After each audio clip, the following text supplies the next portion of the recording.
வெற்றிவேல் முருகனுக்கு அரோகரா. தமிழோடு தையல் சேனலிற்கு தங்களை அன்புடன் வரவேற்கிறேன்.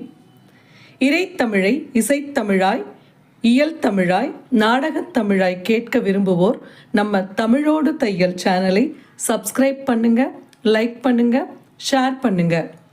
யான் பெற்ற இன்பம் பெருக இவ்வையகம். இன்று தங்களின் வெற்றிக்காகவும் நலத்திற்காகவும் நம்முடைய சேனலில் அனைவருக்கும் தமிழோடு வணக்கம் பண்றோம். அனைவருக்கும் வணக்கம். நம் இல்லங்களில் உள்ள குழந்தைகளுக்கு விரைவில் திருமணம் கைகூடி வர கேட்க வேண்டிய கதை வரிசை எண் 5, பத்மாவதி கல்யாணம். பத்மாவதி கல்யாணம். ஸ்ரீ வைகுண்டத்தில் திருமால் பள்ளி கொண்டிருந்தார். திருமால் நல்ல நடிகர், தூங்குவது போல் தூங்குவதில் கெட்டிக்காரர், நாடகம் நடத்துவதில் வல்லவர். இப்போது திருமால் பாதி கண்களை மூடியவாறு ஏதோ ஒரு நிகழ்வினை எதிர்நோக்கி பள்ளி கொண்டிருக்கின்றார். ஆம், நினைத்தது நடக்கப் போகிறது. அனைத்தையும் தெரிந்தவராயிற்றே. அவருக்கா தெரியாது? அடுத்த நொடி திருமாலின் மாளிகையின் முன்பு நாராயணா நாராயணா என்று ஜெபித்துக் கொண்டே நாரத மாமுனிவர் வந்து பணிந்தார். நின்றவர் திருமாலை நோக்கி, எம்பெருமானே, நிம்மதியாக ஓய்வு எடுத்துக் கொண்டிருக்கின்றது போல தெரிகின்றதே என்று வினயமாக குழைந்தார். திருமாலும் நயமாக, நாரதா, என் நிம்மதியை குலைக்க நீ வருவாய் என்பது எனக்கு நன்றாக தெரியும். ஏதும் திட்டம் இல்லாத நீ வைகுண்டத்திற்கு வரமாட்டாய். உனது வருகை எப்போதும் ஏதோ ஒரு கலகத்தில் தான் முடியும் என்பது எனக்கு நன்றாக தெரியும். இருந்தாலும் வந்ததை சொல் என்று திருமால் நாரதரிடம் வினவ, நாரதர், நாராயணா, தங்கள் நிம்மதியை நான் குலைப்பேனா? தங்களுக்கு பல வேலைகள், எனவே அடிக்கடி மறதி வருவது உங்களுக்கு சகஜம். அதனால் முக்கியமான நிகழ்வு ஒன்றினை நினைவுபடுத்துவதற்காகவே நான் வந்துள்ளேன் என்றார். திருமால், நாரதா, நீ எதை பற்றி சொல்லுகிறாய் என்று கேட்க, நாரதர், பிரபு, ராம அவதாரத்தின் போது லக்குமி தேவியின் அம்சமான வேதவதி தங்களை திருமணம் செய்து கொள்ள முன்வந்தாள். அப்போது நீங்கள் ஏக பத்தினி விரதனாக இருந்தீர்கள். அதனால் அவளிடம் இந்த யுகத்தில் உனது ஆசை நிறைவேறாது, அது இயலாது, இன்னும் ஒரு யுகம் காத்திருக்க வேண்டும் என்று வாக்கு கொடுத்தீர்கள் அல்லவா?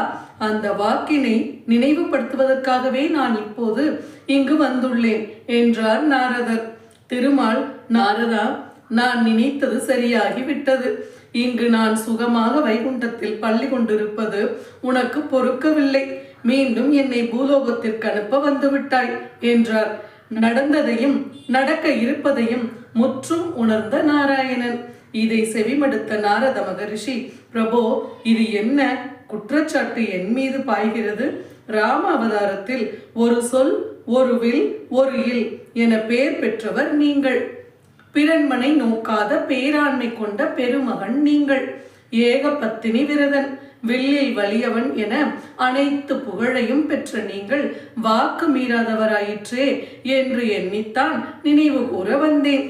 ராமனாக நீங்கள் அளித்த வாக்கு நிறைவேற்றப்பட வேண்டாமா? அப்படி நிறைவேற்றப்படாமல் போகுமானால் அது உங்களுக்கு இழுக்கு அல்லவா என்று கருதித்தானே நான் வைகுண்டத்திற்கு வந்தேன் என்று நாரதர் பணிந்து சொன்னார். திருமால் புன்னகைத்தார். நான் அறிவேன் நாரதா, லக்குமி தேவியை பூலோகம் அனுப்பத்தானே நீ இங்கு வந்திருக்கிறாய். அதில் உனக்கு ஒரு சந்தோஷம் என்று எனக்கு நன்றாகவே தெரியும். சரி, உன் பணி முடிந்து விட்டதல்லவா என்று திருமால் நாரதரிடம் கூற, அந்த நேரத்தில் லக்குமி தேவி உள்ளே நுழைகிறார்கள்.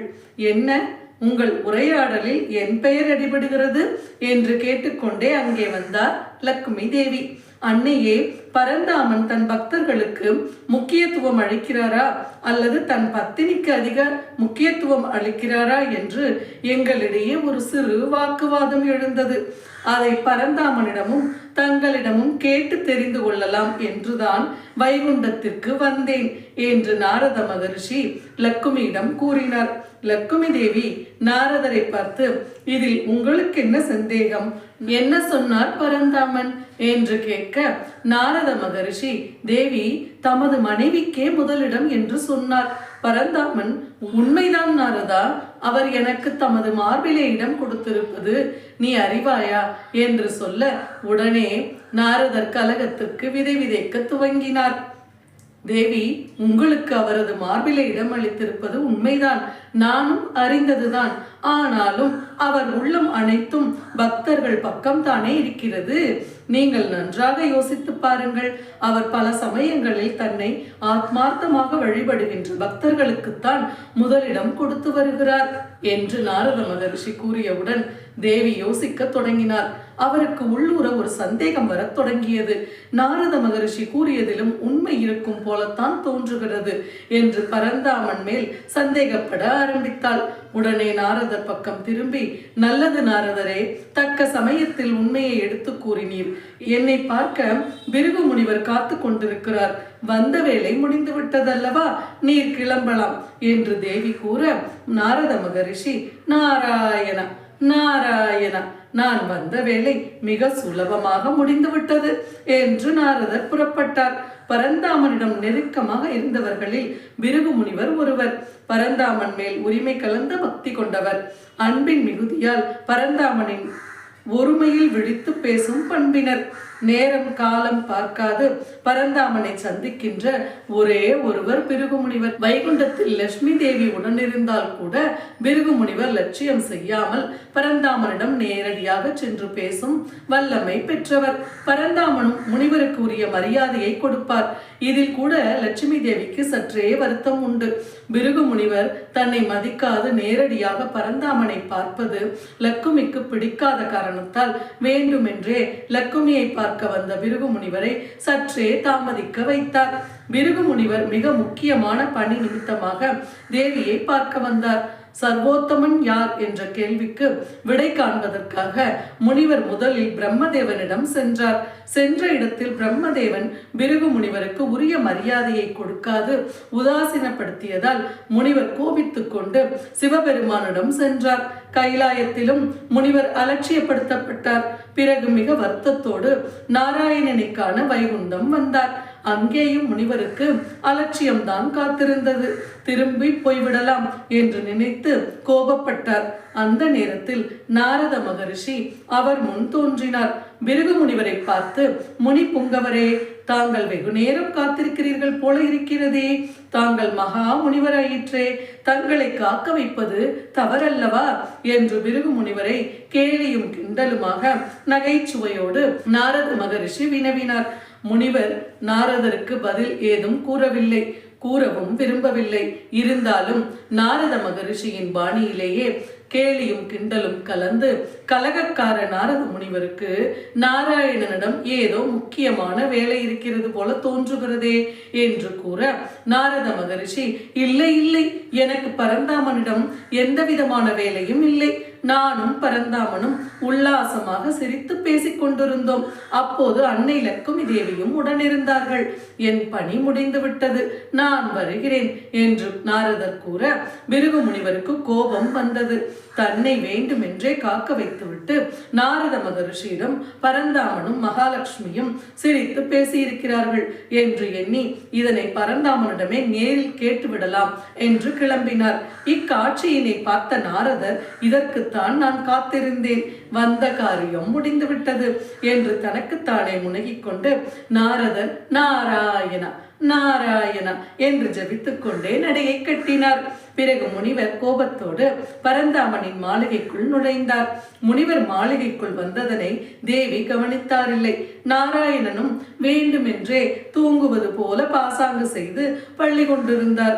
இக்காட்சியினை கண்ட பிருகு முனிவர் பல இடங்களில் அவமானப்பட்ட காரணத்தாலும் இங்கேயும் அவமானப்படுகின்ற சூழல் உருவானதை நினைத்து கடும் கோபம் கொண்டார்.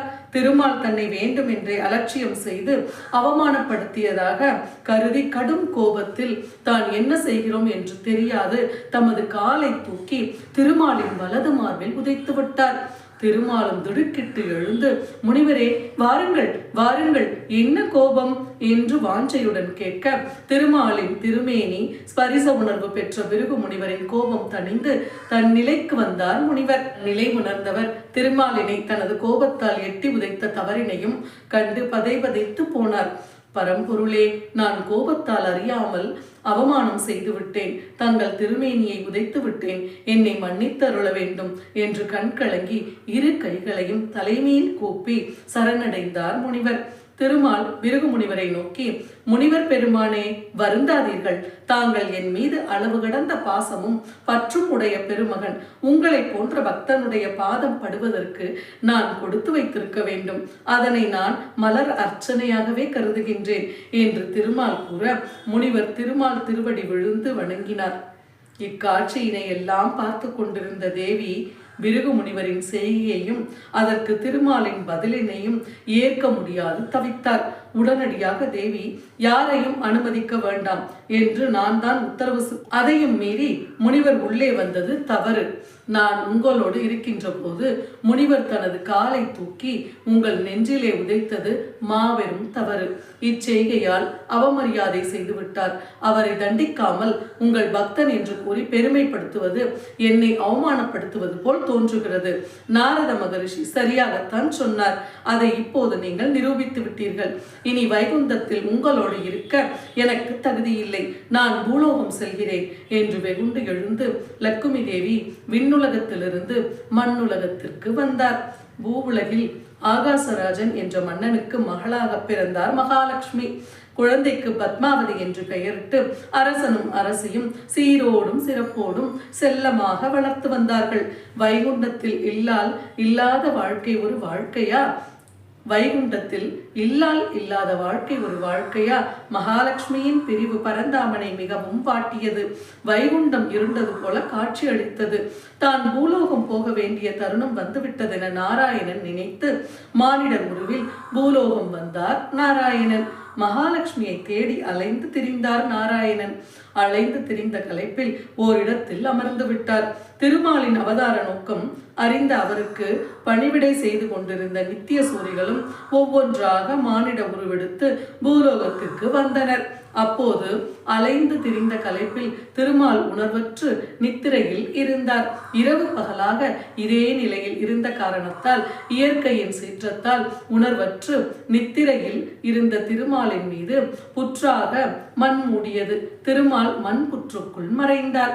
பூவுலகில் மாட்டுச் சந்தையில் ஒரு அழகான பசு மாட்டினை தோட்டக்காரர் ஒருவர் விலைக்கு வாங்கினான். வாங்கிய பசுவினை காலை முதல் மாலை வரை வனாந்திர பகுதிகளுக்கு கொண்டு சென்று மேயவிட்டு பிறகு இரவு நேரத்தில் தன் தோட்டத்தில் கட்டிவிடுவது அன்றாட வழக்கமாக இருந்தது. அப்போது ஒரு நாள் அப்பசு காட்டில் உள்ள மண் புற்றுக்கு அருகில் மேய்ந்து கொண்டிருந்தது. அருகில் இருந்த மண் புற்றிற்கு சென்று திடீரென்று தன் மடியில் இருந்த பாலினை மண் புற்றின் மீது பீச்சி மண் புற்றை அளித்தது. இதை கண்ணுற்ற பசுமாட்டின் சொந்தக்காரர் தான் காசு கொடுத்து வாங்கிய பசு நமக்கு பால் தராமல் வீணாக காட்டில் இருக்கும் மண் புற்றின் மேல் பாலை சொருகிறதே என்று கோபப்பட்டு தன் கையில் இருந்த ஆயுதத்தை அப்பசுமாட்டின் மீது வேகமாக வீசினான். மாடு நகர்ந்து கொண்டது. ஆயுதம்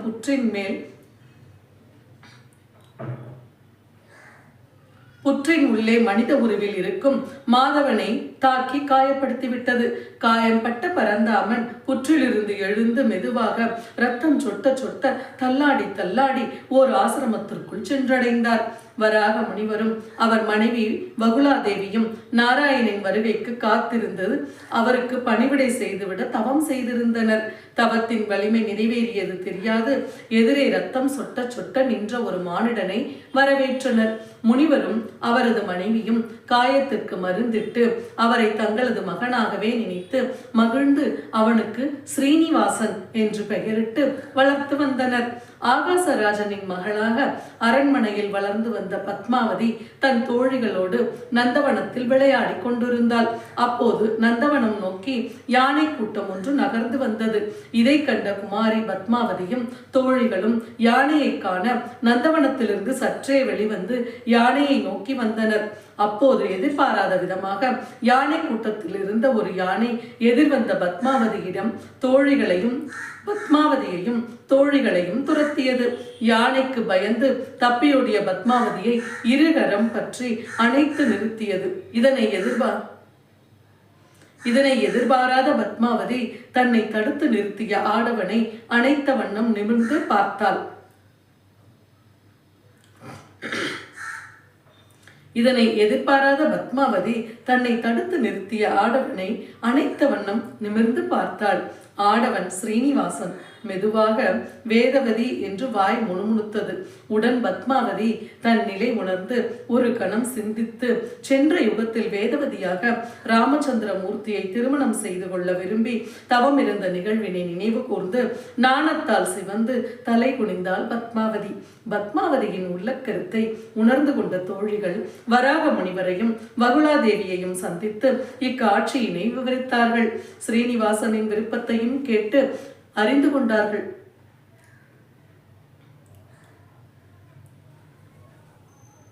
விருப்பத்தையும் கேட்டறிந்து கொண்டார்கள் வளர்ப்பு பெற்றோர்கள். எனவே ஆகாசராஜனின் அரண்மனை சென்று முறைப்படி பெண் கேட்க முடிவு செய்தனர்.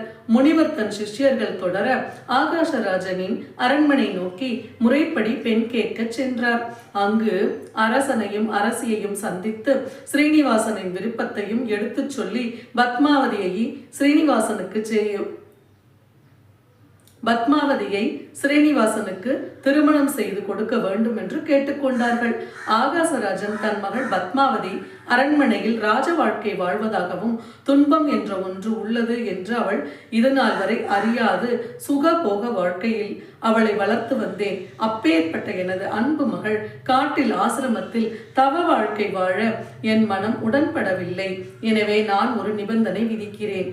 அதனை நிறைவேற்றிவிட்டு என் திருமகளை உங்கள் வளர்ப்பு மகனுக்கு திருமணம் செய்து கொள்ளுங்கள் என்றான் மன்னன். தனது மகளை மணக்க வேண்டுமானால் 1 கோடி பொற்காசுகளை சீதனமாக கொடுக்க வேண்டும் என்றும் கட்டளையிட்டான். வனத்தில் முனிவராக இருப்பவர்களிடத்தில் கோடி பொற்காசுகளுக்கு எங்கே போவது என்று எண்ணிய முனிவர் தம்பதியினர் ஸ்ரீனிவாசனின் விருப்பத்தினை நிறைவேற்ற முடியவில்லையே என்று வருந்து கொண்டிருந்த நேரத்தில் நாரத மகரிஷி உள்ளே நுழைந்தார். முனிவர் பெருமானே, ஏன் கலங்குகிறீர்கள்? ஸ்ரீனிவாசன் பத்மாவதியை திருமணம் செய்து கொள்ள வேண்டும் என்பது கட்டாயம், விதியும் கூட. நான் ஒரு யோசனை உங்களுக்கு கூறுகிறேன். நீங்கள் நேராக குபேரனிடம் சென்று நிலைமையை எடுத்து கூறி 1 கோடி பொற்காசுகள் கடனாக பெற்றுக்கொள்ளுங்கள். அவன் அத்தொகையினை கொடுத்து ஸ்ரீனிவாசன் பத்மாவதி திருமணத்தினை வெகு விமர்சையாக நடத்தி கொடுத்திட உதவிடுவான் என்று நாரதர் சொல்லிவிட்டு நகர்ந்தார். நடுக்கடலில் தத்தளிப்பவர்களுக்கு துடுப்பு கிடைத்தது போல நாரதருடைய வாக்கு முனிவருக்கு உதவியது. வராக முனிவரும் வகுலாதேவியும் ஸ்ரீனிவாசனை அழைத்துக் கொண்டு குபேரனிடம் சென்றார்கள். அதற்கு முன்பே நாரதர் குபேரனிடம் சென்று குறிப்பாக இச்செய்தியினை கோடிட்டு காட்டிவிட்டு சென்று விட்டார். குபேரனிடம் முனிவர் ஸ்ரீனிவாசனின் திருமணத்தையும் அதற்கு அரசன் அறிவித்த சீதனத்தையும் தெரிவித்து அத்தொகை அதற்கு அரசன் அறிவித்த சீதனத்தையும் தெரிவித்து அத்தொகை தங்களிடம் இல்லை எனவும் அதனை தாங்கள் கடனாக தந்து உதவ வேண்டும் என்றும் கேட்டுக்கொண்டார்கள். குபேரன் ஓர் நிபந்தனையுடன் 1 கோடி பொற்காசுகளை தருவதாக ஒப்புக்கொண்டான். நிபந்தனை என்னவென்றால், ஸ்ரீனிவாசன் பத்மாவதி திருமணத்திற்கு வருகின்ற அனைத்து காணிக்கைகளையும் அன்பளிப்புகளையும் வட்டியாக கட்டிவிட வேண்டும் என்ற நிபந்தனையோடு இசைவு கொடுத்தான். இதனை மாப்பிள்ளை ஸ்ரீனிவாசன் ஏற்றுக்கொண்டார். இச்செய்தி ஆகாசராஜனுக்கு தெரிவிக்கப்பட்டது. அவனால் இதனை நம்ப முடியவில்லை. முனிவரால் 1 கோடி பொற்காசுகள் கொடுக்கவே முடியாது என்று எண்ணித்தான் இந்த நிபந்தனையை அவன் விதித்தான். ஆனால் இப்போது முனிவர் 1 கோடி பொற்காசுகளை சீதனமாக தர இசைந்தமை அவனுக்கு தர்ம சங்கடத்தை ஏற்படுத்தியது. தான் கொடுத்த வாக்கினையும் மீறக்கூடாது என்ற நிர்பந்தத்தால் ஸ்ரீனிவாசனுக்கு பத்மாவதியை திருமணம் செய்து கொடுக்க சம்மதித்தார் மன்னர். திருமண கோலம் நகரெங்கும் கோலாகலமாக நடைபெற்று கொண்டிருக்க ஸ்ரீனிவாசன் அரண்மனையில் ஓர் ஓரத்தில் கவலையுடன் இருக்க அங்கே நாரத மகரிஷி மெதுவாக வருகிறார். மாதவா, மதுசூதனா, மனதிலே கவலை என்ன? முகூர்த்த ஓலை வந்த பின்னும் முகுந்தனே முகம் வாடி இருப்பதென்ன என்று கேட்க, எம்பெருமான் ஸ்ரீனிவாசன், நாரத மகரிஷியே, முற்றும் உணர்ந்தவர் நீங்கள், அனைத்தும் அறிவீர். அறிந்திருந்தும் எதற்காக பரிகாசம் செய்கிறீர்கள் என்று கேட்டார். அதற்கு, நாராயணா, நான் அறிவேன். சத்வகுணம் நிறைந்துள்ள தெய்வத்துக்கே வேள்வியும் அவிர்வாகம் அளிப்பதென்ற முனிவர்களுக்கெல்லாம் எடுத்துவிட்ட முடிவின்படி பிருகு முனிவரால் பிரம்மன் ஒரு சாபம் பெற்றான். பரமனும் அவராலே சாபம் பெற்றார். அதில் பரந்தாமா நீர் மட்டும் பெருமை பெற்றீர் என நாரதர் கூறினார். அதற்கு ஸ்ரீனிவாசன், நாரதரே, உமக்கு நன்றாக தெரியும், என் திருமார்பில் பிருகு முனிவர் எட்டி உதைத்ததால் தானே என் தேவி மகாலட்சுமி என்னை விட்டு பூலோகத்திற்கு சென்றாள். அவள் சென்ற நாளிலிருந்து நான் அனைத்து செல்வங்களையும் இழந்து விட்டேன். இப்போது எனக்கு திருமணம் வந்திருக்கிறது. நான் என்ன செய்வேன் என்று கவலையோடு தான் இருக்கிறேன் என்று சீனிவாசன் சொன்னார். உங்கள் கவலையை போக்குவதற்காகத்தான் கையோடு குபேரனை அழைத்து வந்துள்ளேன் என்று கூற, அதற்கு ஸ்ரீனிவாசன், நான் ஏற்கனவே குபேரனை சந்தித்து விட்டேன். ஒன்றுமே இல்லாத என்னிடம் அசலையும் வட்டியையும் திருப்பி தருவதற்கு எங்கே போவேன் என்பதுதான் இப்போதைய கவலை நாரதா என்று சொன்னார். சட்டென்று யோசித்து ஸ்ரீனிவாசன், கலியுகம் முடிகின்ற வரை பக்தர்களிடம் காணிக்கையாக நான் பெறும் பொன் பொருள் ஆபரணங்கள் பொற்காசுகள் திருமுடிகள் எல்லாம் பெற்று பக்தர்கள் செலுத்துகின்ற அனைத்து காணிக்கைகளையும் நான் குபேரனுக்கு அசலும் வட்டியுமாக சத்தியமாக செலுத்தி விடுவேன். இதனால் என் பொருட்டு என் கடனை அடைப்பதற்கு காணிக்கையாக கொடுத்த அனைத்து பக்தர்களின் வாழ்க்கையிலும் அவர்களை நான் எனது அருளால் குபேரனாக்கி காட்டுவேன் என்று கூறிட, குபேரன் பொற்காசு அளிப்பதற்கு சம்மதித்தான். தனது பொருட்டு தமக்காக தந்தையார் ஸ்ரீனிவாசனிடம் 1 கோடி பொற்காசுகளை கேட்டு அவரை கடனாளியாக ஆக்கியது பத்மாவதிக்கு பிடிக்கவே இல்லை. திருமணம் ஆனாலும் கூட அவர் கடனை அடைத்து முடிக்கின்ற வரை காத்திருப்பது என்று தீர்மானம் செய்து கொண்டாள் பத்மாவதி ஸ்ரீனிவாசன் திருக்கல்யாணம் நிச்சயம் ஆயிற்று. ரிஷிகள், முனிவர்கள், மக்கள் அனைவரும் மகிழ்ச்சி அடைந்தனர். திருமணத்திற்கு நாள் குறித்தாயிற்று. வைகாசி மாதம் தசமி திதியில் வளர்பிறை வெள்ளிக்கிழமையிலே சித்த யோகம் கூடிய சுபயோக சுபதினத்தில் திருமணம் கோலாகலமாக நடைபெறும் என நிச்சயிக்கப்படுகிறது. வைகாசி மாதம் தசமியிலே வளர்பிறை வெள்ளிக்கிழமையிலே ஸ்ரீனிவாசன் பத்மாவதியை மனம் புரிந்தார். சுப வேளையிலே படியளக்கின்ற பெருமாளுக்கு பாத பூஜைகள் நடந்தது. பரமன் பிரம்மன் இருவருமே தோழர்களாக வந்தனரே. ஏரின் முனையில் தோன்றியே வந்த பத்மாவதியின் இருபுறமும் பார்வதியோடு சரஸ்வதி தேவியும் தோழிகளாக வந்தனரே. திருக்கல்யாண மண்டபத்திலே ரத்தினம் இழைத்த மனைகளிலே திருமண மக்கள் அமர்ந்ததுமே தேவர்கள் எல்லாம் வாழ்த்தினரே. வசிஷ்ட மகரிஷி வாழ்த்தி அருளி திருமாங்கல்யம் தந்தாரே. அதை பத்மாவதியின் திருக்கழுத்தில் பரந்தாமன் திருப்பூட்டினார். ஸ்ரீனிவாசன் பத்மாவதி கல்யாணம் இவ்வாறு மிக சிறப்பாக நடைபெற்றது. இதை போன்றே நம்முடைய இல்லங்களில் உள்ள அனைத்து குழந்தைகளுக்கும் சரியான நேரத்தில் சரியான வரன்கள் கிடைத்து மிக மகிழ்ச்சியான பாக்கியமான வாழ்வு அமைய இந்த ஸ்ரீனிவாசனும் பத்மாவதியும் வாழ்த்தி அருள வேண்டும் என்று கேட்டுக்கொண்டு நாம் இந்த பத்மாவதி திருமண நிகழ்ச்சியினை சந்தோஷமாக கேட்டு ரசிக்கின்றோம். ஸ்ரீனிவாசன் பத்மாவதி அவர்களுடைய வாழ்வில் எவ்வாறு எப்பொழுதும் ஆனந்தம் நிலவுகிறதோ அதுபோல நம் அனைவர் வாழ்க்கையிலும் ஆனந்தம் நிலவும். நன்றி. வாழ்க வளத்துடன். இப்பவே சப்ஸ்கிரைப் பண்ணுங்க. தங்களின் அன்போடு என்றென்றும் தமிழோடு தையல்.